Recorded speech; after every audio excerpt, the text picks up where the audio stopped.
Welcome to the T. Allen Haynes Radio Show. Conversations with elite business leaders from around the world. And now, here is your host, T. Allen Haynes.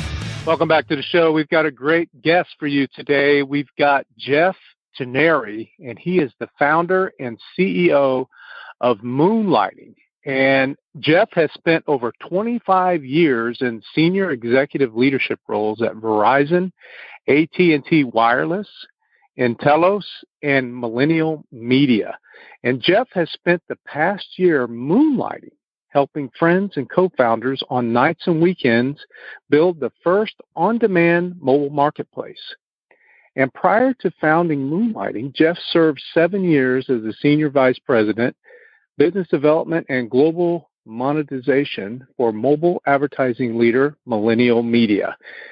He was responsible for delivering hundreds of millions of dollars annually across 50,000 applications worldwide and played an instrumental role in Millennial Media's 2012 IPO. At Verizon, Jeff was the Vice President of National Distribution, responsible for all third-party mobile device distribution. And in 2001, as the Vice President of Sales and Marketing for TeleCorp PCS, Jeff was a key member of the executive team that facilitated AT&T Wireless acquisition of the company. In addition, Jeff served as Vice President of Sales and Operations at nTelos, where he played a pivotal role in the company's 2006 IPO. Over the past decade, Jeff has achieved great success in the mobile application economy, serving as adversary roles to venture capital firms as Edison Ventures and Sycamore, as well as startup companies in the mobile imaging Photo and M-Commerce, Cardigan, and mobile payments First Data, mobile gaming, Sonic Branding, and Air Media, and mobile entertainment and media business ESPN, Floop, Code, and Code 9. Jeff, welcome to the show. Great to be here. Yes, we're super excited to have you on the show today for our special cryptocurrency and blockchain series. And let's just get right into it. Tell us about the people you're helping and the type of business that you have. Yeah, we're nearly a 4-year-old business, a digital marketing platform called Moonlighting. And we focus every single day on how we can help people create their own form of personal income that goes, beyond the W-2 and the full-time job. So our whole thesis is that people should have some form of diversified income coming into their house outside of really a 9-to-5 job. And so that's really where Moonlighting was born. And we've got over 660,000 users on our platform that have raised their hands and said they want to create their own freelance or personal small business. And that's what Moonlighting is all about. Man, the times have changed. I mean, I remember growing up when, you went to a 9-to-5 job, or you worked in a factory, or your mom worked in a grocery store. But now you've got this gig economy where you can help so many people by not having to leave the home. So that's awesome. Go ahead.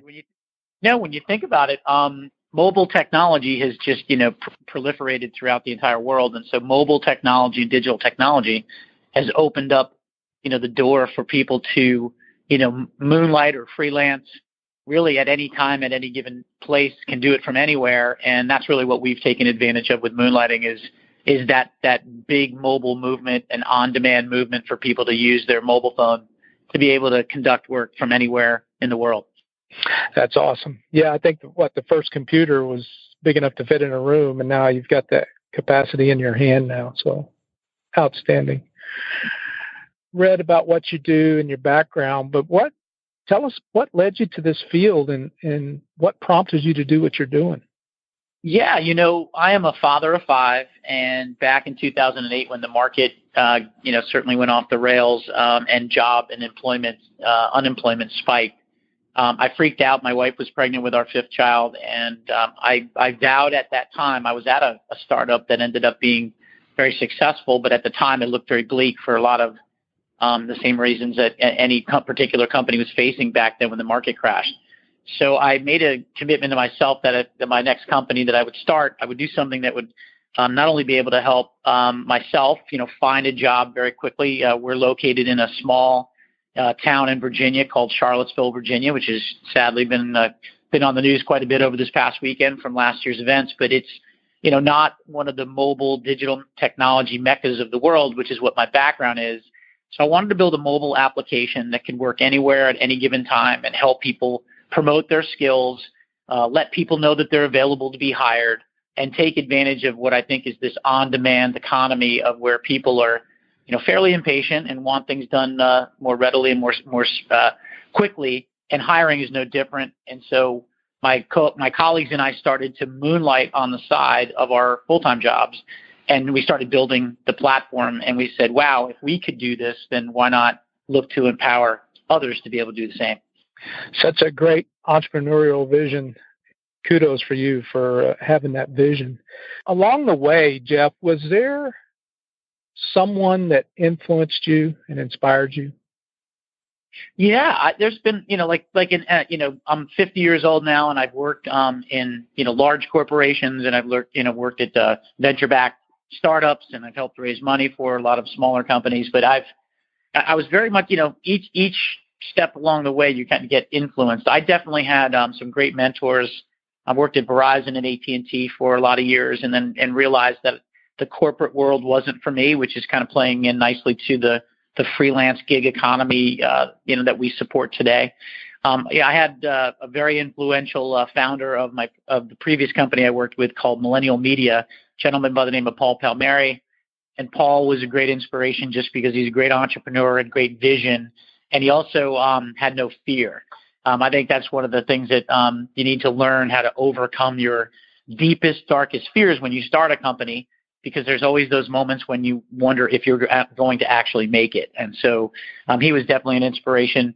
And then really, a lot of those executives along the way that helped kind of guide me, not only to, help me get, the skills to be able to start a company and launch a company, but also learning too what I didn't want to do. And I felt like, working for a large corporation really wasn't where my heart was. And so I've had, really great mentors through the years at those companies that have kind of helped me set me up very nicely to, build and launch what we hope is a $1 billion platform.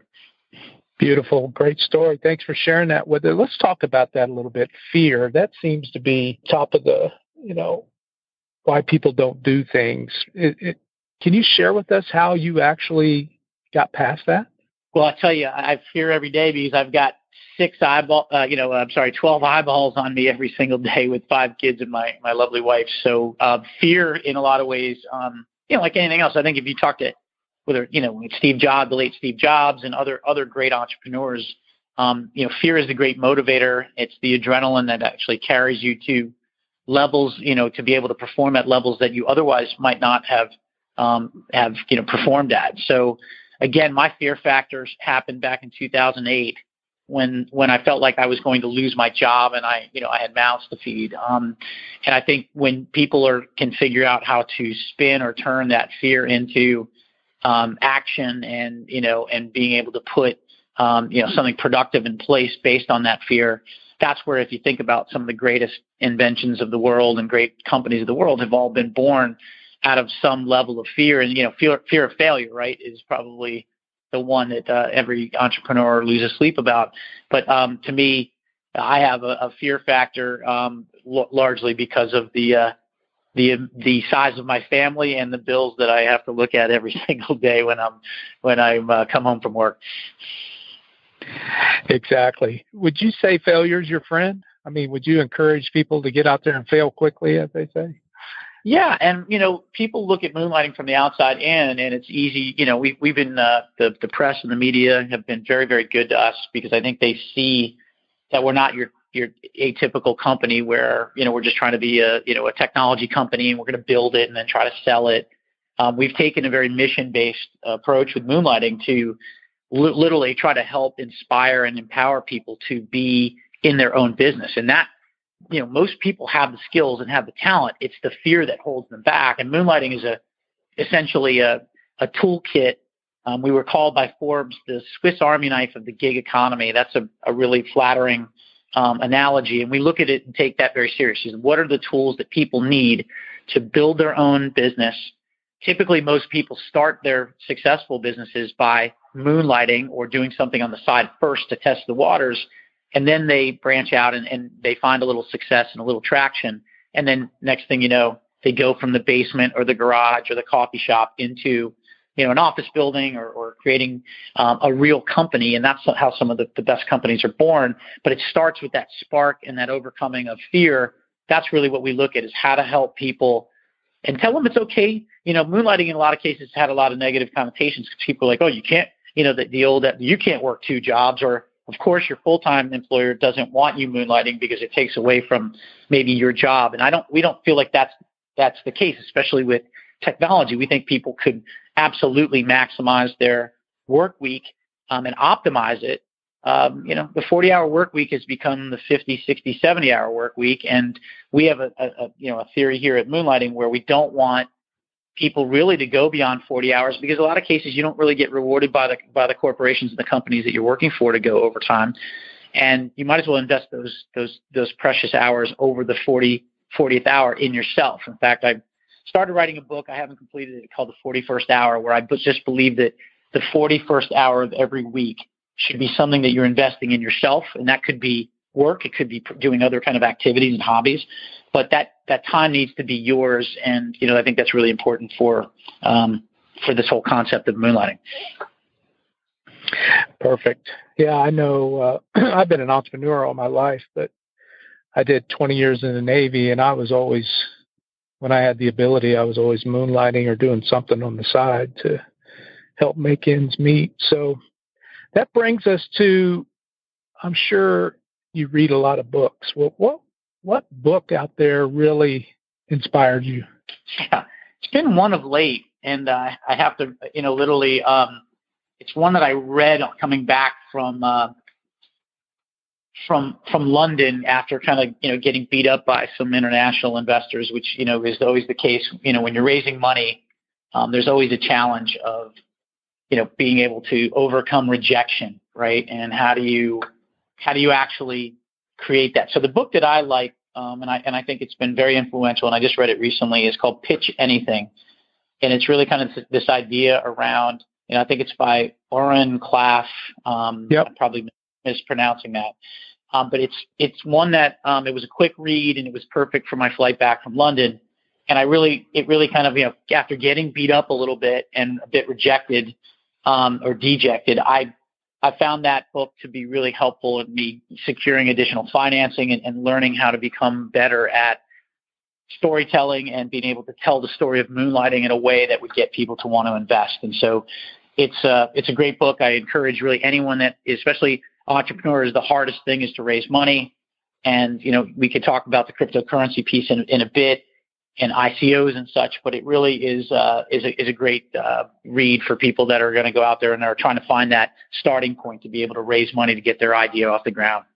Yes, that is an excellent book. I just recently went through some of that training myself, so absolutely. Thanks for sharing that with us. So let's go to, the gig economy. What would you say is the biggest misconception about the gig economy?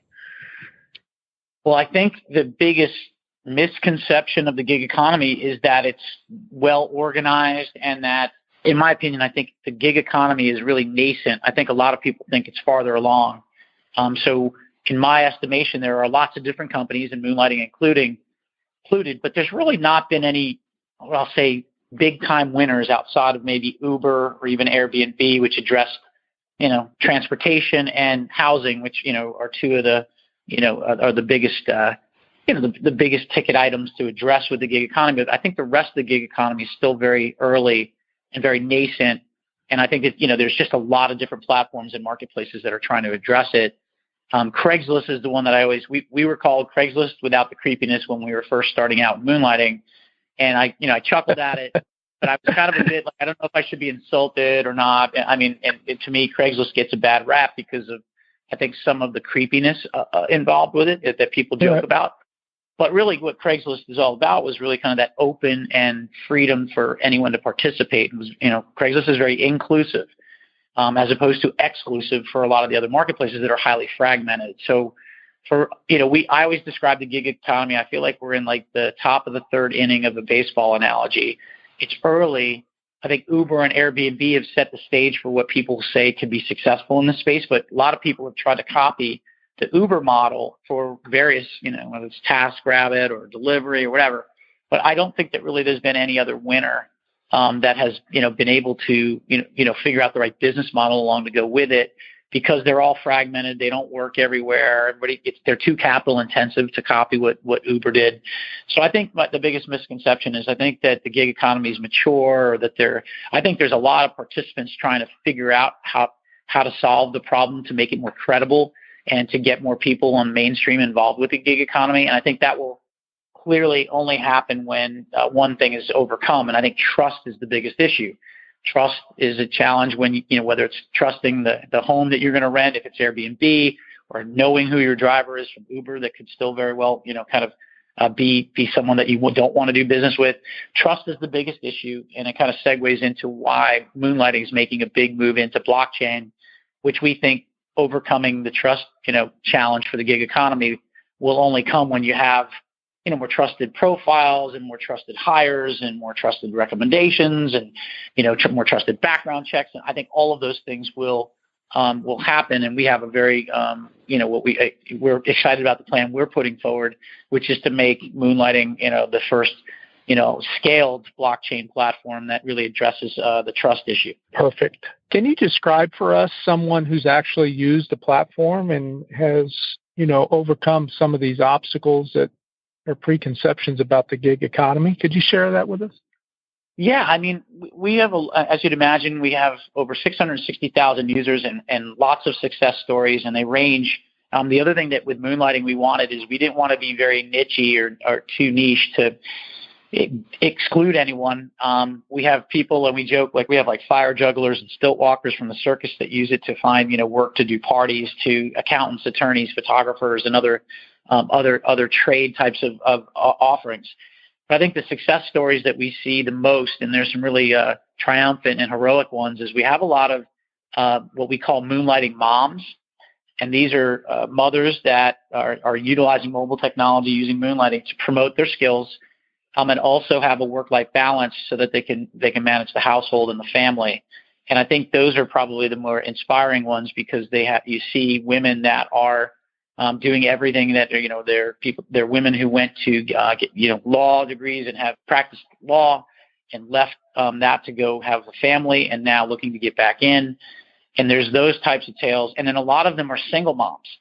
And I think that's the other piece too that's very gratifying for Moonlighting, is that we feel this desire and this sense of satisfaction when we're able to help somebody get their business off the ground. And we have a woman that sells wine cakes and baked goods using Moonlighting, and has overcome some health issues. And so there's lots of tales like that. In fact, we have a feature on Moonlighting called Moonshot Stories.